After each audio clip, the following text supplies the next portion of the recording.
ಸರ್ಕಾರದಿಂದ ಅವ್ರು 8 ಜನ ಬೆಂಬಡ್ತಿ ಕೊಡಬಾರದು ಅಂತ ಅಂದ್ಬಿಟ್ಟು ರದ್ದುಪಡಿಸಿದೆ.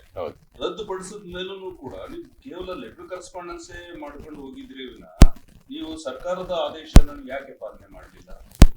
ಸರ್ಕಾರ ಆದೇಶ ಪಾಲನೆ ಮಾಡಿದ್ವಿ. ಯಾಕಂದ್ರೆ ಫಸ್ಟ್ ಟೈಮ್ ಸರ್ಕಾರ ಆದೇಶ ಕೊಟ್ಟಿದಾಗ ನಾವು ಸಿಂಡಿಕೇಟ್ ಅಲ್ಲಿ ಅದೇ ನಿರ್ಧಾರ ತಗೊಂಡಿದ್ವಿ, ಅನಲ್ ಮಾಡಿದ್ವಿ. ನಾವು ಅನಲ್ ಮಾಡಿದ್ಮೇಲೆ ಅಂದ್ರೆ ಸರ್ಕಾರಕ್ಕಿಂತ ಸಿಂಡಿಕೇಟ್ ದೊಡ್ಡದು ಅಂತ ಅನಲ್ ಮಾಡಿ ಸರ್ಕಾರ ಏನ್ ಕೊಟ್ಟಿದ್ದು ಅದೇ ತರ ಮಾಡಿದ್ವಿ. ಮತ್ತೆ ಅವ್ರನ್ನ ರದ್ದುಪಡಿಸಬೇಕಲ್ಲ? ಅದೇ ರದ್ದುಪಡಿಸಿದ್ವಿ ನಾವು. ಅವರು ನಿಮ್ಗೆ ಪತ್ರ ಬರೆದು ಹೌದು, ಆ 8 ಜನ ಏನ್ ಮುಂಬರ್ತಿ ಕೊಡ್ತಾರೋ ಅವ್ರನ್ನ ರದ್ದುಪಡಿಸಿ ಅಂತ ನಿಮ್ಗೆ ಹೇಳಿದ್ಮೇಲೆ ನೀವು ಮತ್ತೆ ಅದನ್ನ ಕಂಟಿನ್ಯೂ ಮಾಡ್ತೀರಾ, ಮತ್ತೆ ಸರ್ಕಾರದಲ್ಲಿ ನೀವು ಕರೆಸ್ಪಾಂಡೆನ್ಸ್ ಮಾಡ್ತೀರಾ ಅಂತ ಉದ್ದೇಶ ಇದೆ. ಇಲ್ಲಲ್ಲ, ಫಸ್ಟ್ ಟೈಮ್ ಏನು ಬಂದಿತ್ತಲ್ಲ ಗೆಜೆಟ್ ಬಂತಲ್ಲ, ಗೆಜೆಟ್ಗೆ ನಾವು ವಿರೋಧ ಮಾಡೋಕ್ಕಾಗಲ್ಲ.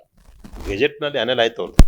ಅನಲ್ ಆದ ತಕ್ಷಣವೇ ಸರ್ಕಾರ ಲೆಟರ್ ಬಂತು. ಲೆಟರ್ ಬಂದು ಸಿಂಡಿಕೇಟ್ ಇಟ್ಬಿಟ್ಟು ಸರ್ಕಾರ ನಿಯಮಾನುಸಾರನೇ ಸರ್ಕಾರ ನಿರ್ದೇಶನದಂತೆಯೇ ನಮ್ದು CNR ರೂಲ್ ಇದ್ರೂ ಅದು ಪ್ರಾಸ್ತಾನ ಸರ್ಕಾರ ನಿಮ್ಗೆ ನಿಯಮಾನುಸಾರ ತಾವು ಮಾಡಿದ್ರು ಕೂಡ ಆದ್ರೆ ಒನ್ ಮ್ಯಾನ್ ಕಮಿಟಿ ಇದು ನಿವೃತ್ತ ನ್ಯಾಯಾಧೀಶನ ಯಾಕೆ ಅಪಾಯಿಂಟ್ ಮಾಡೋದು? ಗವರ್ನರ್ ಯಾಕೆ ಅಪಾಯಿಂಟ್ ಮಾಡ್ತಾರೆ? ನಾನು ಹೇಳ್ತಾ ಇದ್ದೀನಿ, ಸರ್ಕಾರ ಏನು ಮಾಡಿದೆ, ಅನಲ್ ಮಾಡಿದೆ.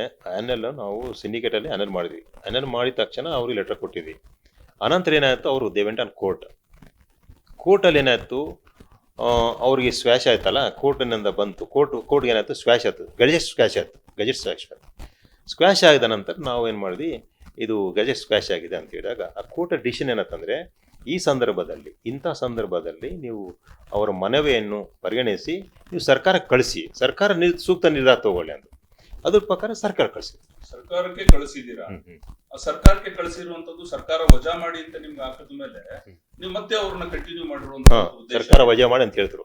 ಕರೆಕ್ಟ್, ವಜಾ ಮಾಡಿ ಅಂದಾಗ ನಮ್ಮ ಎಂಪ್ಲಾಯೀಸ್ಗೆ ನಾವು ಮಾಹಿತಿ ಕೊಟ್ಟಿದ್ವಿ. ಅನಂತರ ಏನಂತಂದ್ರೆ ವಜಾ ಮಾಡಿ ಅಂತ ಅಂದ್ಬಿಟ್ಟು ಸರ್ಕಾರ ನಿಮ್ಗೆ ಪತ್ರ ವ್ಯವಹಾರ ಮಾಡಿದ್ಮೇಲೆ ಮತ್ತೆ ಅವ್ರನ್ನ ಕಂಟಿನ್ಯೂ ಮಾಡುವಂತ ಉದ್ದೇಶ ವೈಯಕ್ತಿಕವಾಗಿ ಏನಿದೆ? ವೈಯಕ್ತಿಕ ನಮ್ಗೆ ಏನಿಲ್ಲ ಸರ್, ದಯಮಾಡಿ ನೀವು ಇಲ್ಲೇನಂತಂದ್ರೆ ನಮ್ಮ ಎಂಪ್ಲಾಯೀಸ್ಗೆ ನಮ್ಮ CNR ರೂಲ್ಸ್ ನಲ್ಲಿ ಇದೆಯಲ್ಲ, ಸರ್ಕಾರಕ್ಕಿಂತ ಯೂನಿವರ್ಸಿಟಿ ದೊಡ್ಡದು ಅಂತ ನನ್ನ ಅಭಿಪ್ರಾಯ. ಅಲ್ಲ, ಸರ್ಕಾರ ದೊಡ್ಡದಲ್ಲ, ಸರ್ಕಾರ ದೊಡ್ಡದು.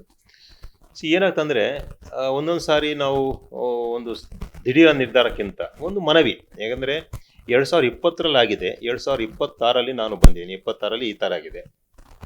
ಅವ್ರೇನು ಹೇಳ್ತಾರೆ, CNR ರೂಲ್ಸ್ ನಲ್ಲಿ ಇದೆ, ಒಂದ್ಸಾರಿ ಸರ್ಕಾರಕ್ಕೆ ಮನವಿ ಮಾಡಿ ಅಂತ ಹೇಳಿದ್ವಿ ಅಷ್ಟೇ. ಯಾರು? ಎಂಪ್ಲಾಯೀಸ್, ನಮ್ಮ ಎಂಪ್ಲಾಯೀಸ್. ಸರ್ಕಾರ ನಾವು ಯೂನಿವರ್ಸಿಟಿ ಹೆಡ್ ಆಫ್ ಇದ್ರಿಂದ ನಾವು ಒಂದು ರಿಕ್ವೆಸ್ಟ್ ಮಾಡಿದ್ವಿ. ಸಾಕಷ್ಟು ಪತ್ರ ವ್ಯವಹಾರಗಳು ಆಗಿದೆ. ಸರ್ಕಾರದ ಜೊತೆ ಸಾಕಷ್ಟು ಪತ್ರ ವ್ಯವಹಾರಗಳು ಮಾಡಿದ್ಮೇಲೂ ಕೂಡ ಮತ್ತೆ ಅವ್ರನ್ನೇ ಉಳಿಸ್ಕೋಬೇಕು. ಸರ್ಕಾರ ಆದೇಶ ನೇರವಾಗಿ ನಿಮಗೆ ಕೊಟ್ಟರು ಕೂಡ, ಕೂಡಲೇ ವಜಾ ಮಾಡಿ ಅಂತ ಕೊಟ್ಟರು ಕೂಡ ಮತ್ತೆ ಅವ್ರನ್ನೇ ಕಂಟಿನ್ಯೂ ಮಾಡಿ ಮಾನವೀಯತೆಯಿಂದ ಕೊಡಿ ಅನ್ನೋಂತ ಇದು ಅವ್ರಿಗೆ ಮುಂದುವರಿಸಿ ಅಂತ ಅನ್ನೋಂಥದ್ದು ಏನಂತ ಸ್ವಹಿತಾಸಕ್ತಿ ಏನಿದೆ ಅಂತ?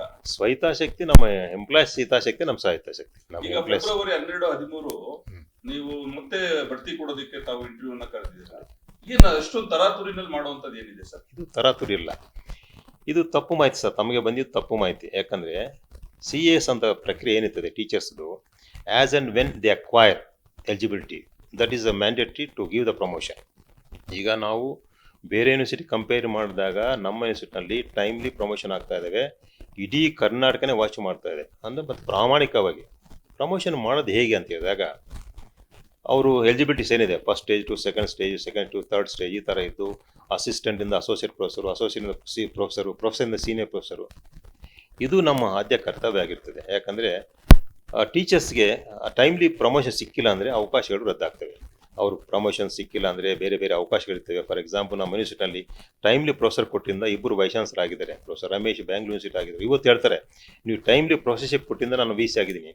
ಪರಮ ಶಿವಮೂರ್ತಿ ಆಂತರಿಕ ನಿಧಿ ಬಗ್ಗೆ ಆಂತರಿಕ ನಿಧಿ ನೀವು ಬರೋದಕ್ಕಿಂತ ಮುಂಚೆ ಎಷ್ಟಿತ್ತು, ನೀವು ಬಂದಾದ್ಮೇಲೆ ಎಷ್ಟಾಗಿದೆ? ಅಷ್ಟೇ ಇದೆ. ಎಷ್ಟಿದೆ ಸರ್?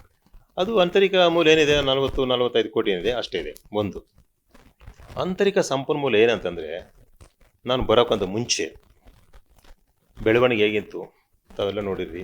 ಇಡೀ ತುಮಕೂರು ಜನ ಮೊನ್ನೆ ಹೊಸ ಕ್ಯಾಂಪಸ್ ಇನಾಗ್ರೇಷನ್ ಆದಾಗ ತಾವೆಲ್ಲ ಮೀಡಿಯಾದಲ್ಲಿ ಬರ್ತಿದ್ರಿ. ಏನಂತ ಬರ್ದಿರಿ, ಬಹುಕಾಲದ ಕನಸು ನನಸಾಯಿತು. ಅದು ಹಿಂದೆ ಅನಂತರಾಮಯ್ಯನವ್ರ ಕಡೆ ಆವಾಗಿನ ಕಾಲದಿಂದ ಈಗ ತಾವು ಬಂದಿರುವಂತರು ಎಲ್ಲಾರು ವೈಸ್ ಚಾನ್ಸಲರ್ ಶಕ್ತಿ ಅನುಸಾರ ಕೊನೆ ಹಂತದಲ್ಲಿ ತಾವು ಬಂದಂತ ಸಂದರ್ಭದಲ್ಲಿ ತಾವು ಪ್ರಶ್ನೆ ಇಲ್ಲ ಸರ್, ಚೆನ್ನಾಗಿ ಮಾಡಿದ್ದೀರಾ. ನೀವು ಬಂದ್ಮೇಲೆ ತುಮಕೂರು ಯೂನಿವರ್ಸಿಟಿ ಇಲ್ಲಿ ಅಭಿವೃದ್ಧಿ ಏನ್ ಮಾಡಿದ್ದೀರಾ, ಮತ್ತೆ ಯಾವ್ಯಾವ ಹೊಸ ಕೋರ್ಸ್ಗಳು ತಂದಿದ್ದೀರಾ, ಏನ್ ಡೆವಲಪ್ಮೆಂಟ್ ಆಗಿದೆ ಸರ್ ಇಲ್ಲಿ? ಸಂತೋಷ, ತಾವು ಮಾಡಿದ ಕ್ವಶನ್ಗೆ ತುಂಬ ಸಂತೋಷ.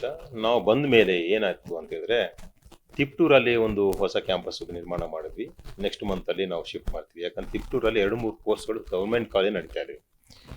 ಒಂದು ಯೂನಿವರ್ಸಿಟಿ ಅಂದರೆ ಕಲ್ಪನೆ ಹೇಗಿರಬೇಕಂದ್ರೆ ಮಕ್ಕಳಿಗೆ ಯೂನಿವರ್ಸಿಟಿ ಎಕ್ಸ್ಪೋಜರ್ ಬೇಕು. ಇವತ್ತು ತುಮಕೂರು ನಗರದಲ್ಲಿದ್ದ ಕ್ಯಾಂಪಸ್ ಏನಾಗ್ತಂದರೆ ತಮಗೆಲ್ಲ ಗೊತ್ತಿದ್ದಂಗೆ 2 ಕಾಲೇಜ್ ಇದು. ಕಾಲೇಜ್ ವ್ಯವಸ್ಥೆನಲ್ಲಿ ಟೆಂಪ್ರರಿ ಆಗಿ ಯೂನಿವರ್ಸಿಟಿ ಸ್ಟಾರ್ಟ್ ಮಾಡಿದ್ವಿ. ಅದು 21 ವರ್ಷ ಆದ್ರೂ ಅದೇ ವ್ಯವಸ್ಥೆ ಇದ್ದರೆ ಆಗೋದಿಲ್ಲ. ಯಾಕಂದರೆ ಒಂದೊಂದು ಬಿಲ್ಡಿಂಗ್ನಲ್ಲಿ 20-30 ಜನ departments, teachers, faculties, research scholars ಕೂತ್ಕೊಂತಿದ್ರು, ಕಾರಿಡಾರ್ಲಿ ಕೂತ್ಕೊಂತಿದ್ರು. ಮುಖ್ಯವಾಗಿ PG ಯೂನಿವರ್ಸಿಟಿ ಅಂತ ಹೇಳಿದ್ರೆ ಸಂಶೋಧನೆಗೆ ಹೆಚ್ಚು ಒತ್ತು ಕೊಡಬೇಕು. ಸಂಶೋಧನೆಗೆ ಪ್ಲೇಸ್ ಇರಲಿಲ್ಲ. ನಮ್ಮಲ್ಲಿ 600 ಜನ PhD ಮಾಡ್ತಾ ಇದ್ದಾರೆ ಇಲ್ಲಿ ಕ್ಯಾಂಪಸ್ನಲ್ಲಿ. ಎಷ್ಟೋ ಪ್ಲೇಸ್ ಇರಲಿಲ್ಲ. ಕರ್ನಾಟಕ KSYU ಬಿಲ್ಡಿಂಗ್ನಲ್ಲಿ 3 ಡಿಪಾರ್ಟ್ಮೆಂಟ್ ಮಾಡ್ತಿದ್ವಿ. ಇಲ್ಲಿ ಒಂದು 20 ಡಿಪಾರ್ಟ್ಮೆಂಟು, ಗೌರ್ಮೆಂಟ್ ಕಾಲೇಜ್ ಈ ಥರ ಮಾಡ್ತಾ ಇದ್ವಿ. ಒಟ್ಟಿನಲ್ಲಿ ಬಂದ ಮೇಲೆ ಈ ತರ ಬದಲಾವಣೆಗಳು. ಎಸ್, ಖಂಡಿತ ಕಡೆ. ಸರ್, ಈಗ ಘಟಿಕೋತ್ಸವ ಮಾಡ್ತೀರಿ. ಎಸ್. ಈ ಪ್ರೊಫೆಸರ್ ಸಿದ್ದೇಗೌಡರು ಇದ್ದಾಗ ಘಟಿಕೋತ್ಸವದಲ್ಲಿ ಎಷ್ಟು ಖರ್ಚಾಗಿತ್ತು, ತಾವು ಬಂದ ಮೇಲೆ ಎಷ್ಟು ಖರ್ಚಾಗಿದೆ ಅಂತ ಹೇಳ್ಬೋದಾ? ಎಸ್, ನಾನು ಬಂದ ಮೇಲೆ of course first convocation. Yes yes yes yes correct. ನಾನು ಬಂದ ಮೇಲೆ ಫಸ್ಟ್ ಕಾನ್ವೊಕೇಶನು ಶಿವಕುಮಾರ್ ಸಭಾಂಗಣ ಮಾಡಿದ್ದೀನಿ. ಯಾಕೆ ನಾವು 2 ವರ್ಷದಿಂದ ನಾವು ಹೊರಗಡೆ ಮಾಡಿ ಟೆಂಟ್ ಮಾಡ್ತಾ ಇದೀವಿ ಅಂದಾಗ, ಖಂಡಿತ ಹೇಳ್ತೀನಿ. ನಾನು ಬಂದ ಮೇಲೆ ಫಸ್ಟ್ ಕಾನ್ವೊಕೇಶನ್ ಏನಂತಂದ್ರೆ ಒಂದು 18 ಲಕ್ಷ ಖರ್ಚಾಗಿತ್ತು. ಸೆಕೆಂಡ್ ಕಾನ್ವೊಕೇಶನ್ ಅಲ್ಲಿ ಯಾವಾಗ ನೀವು 22 ಸಭಾಂಗಣ ಮಾಡಿ 18 ಲಕ್ಷ ಖರ್ಚಾಗಿತ್ತು. ಸಿದ್ದೇಗೌಡರಿದ್ದಾಗ ಎಷ್ಟು ಖರ್ಚಾಗಿತ್ತು? ಅಷ್ಟೇ, ಒಂದು ಹೆಚ್ಚು ಕಮ್ಮಿ 1 ಲಕ್ಷ ಹೆಚ್ಚು ಡಿಫ್ರೆನ್ಸ್ ಆಗಿರ್ತದೆ.